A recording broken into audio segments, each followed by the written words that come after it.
Hey, we back.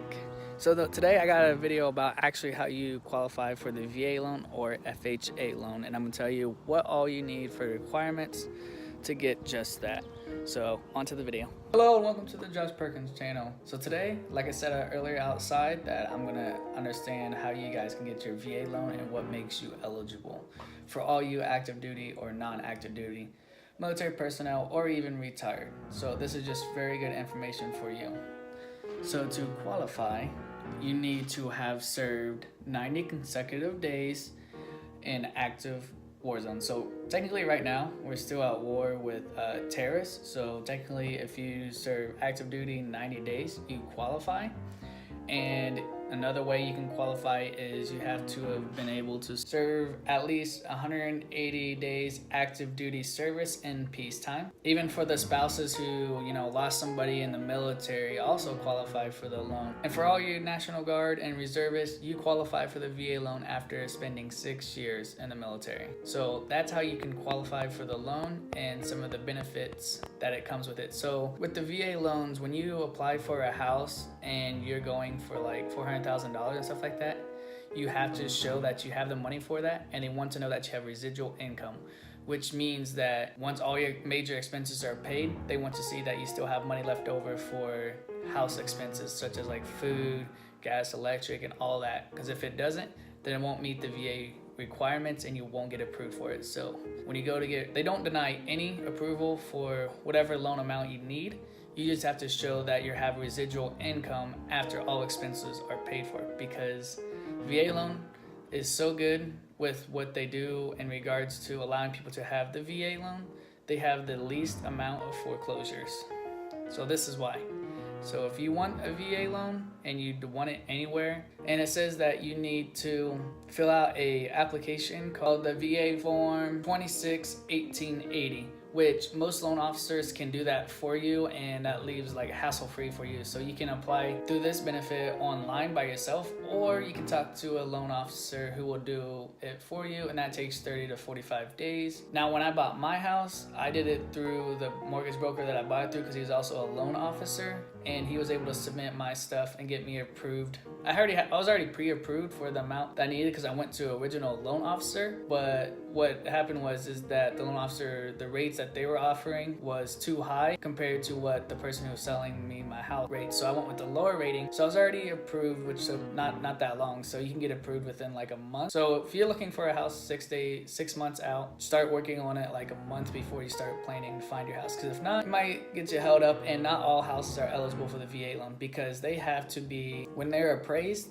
their value can't exceed more than what the house is worth unless you have income to prove that you can pay for it. So the VA won't entertain any houses that are 20% more than what the actual value of the house is. So the price has to kind of match the house, but they'll entertain anything under 20% of its actual value. You can also apply for these types of loans through the VA benefit portal. So for my loan officer, he's considered a private lender, so he had to meet all eligibility requirements for him to be able to approve me.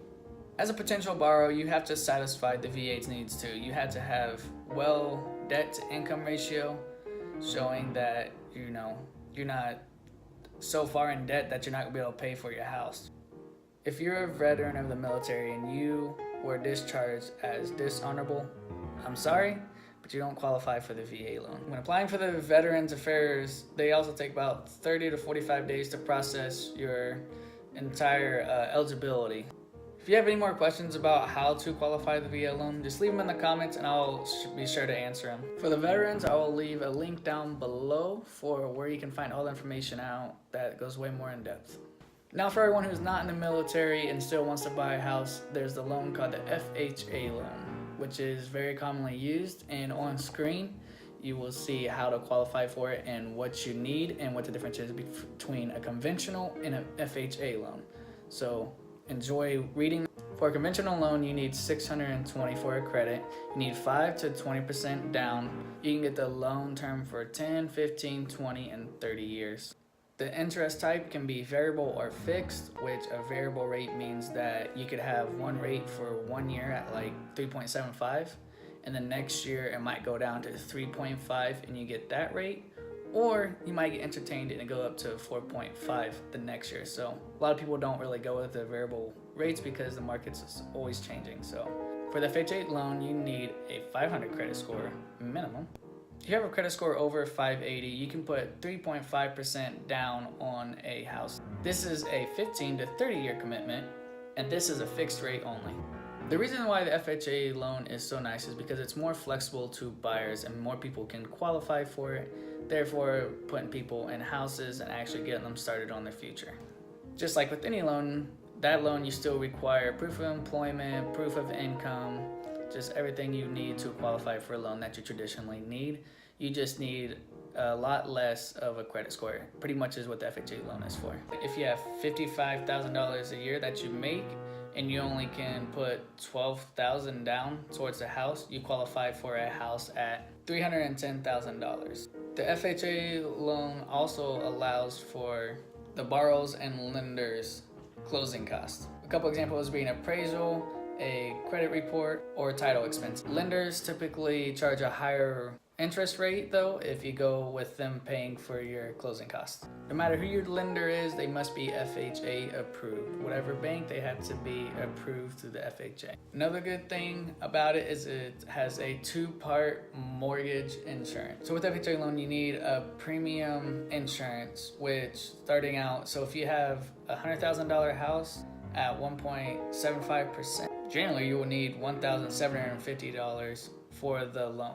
But that can also be factored into your loan as well. So you don't even have to pay that, that would be automatically put into your loan. Another benefit of FHA loan is that you can draw out money for the house to upgrade it, and they'll give you money based on what the house will be worth after it's upgraded, which is the projected value of the house after all repairs are completed. This is called a streamlined 203K. Allows a borrower to finance up to $35,000 for non-constructional repairs, such as painting, replacing cabinets, or fixtures such as lights or adding new fans to the ceiling. Another thing with the FHA loan too is if following in a hardship times, like, I don't know, you lost your job or you're going through a divorce and you can't make the payments for the house, they can offer some relief for the FHA loan, which in return they do a loan modification, which they could lower the interest rate or extend the payback period, or a deferral of a no part of the loan balance with no interest.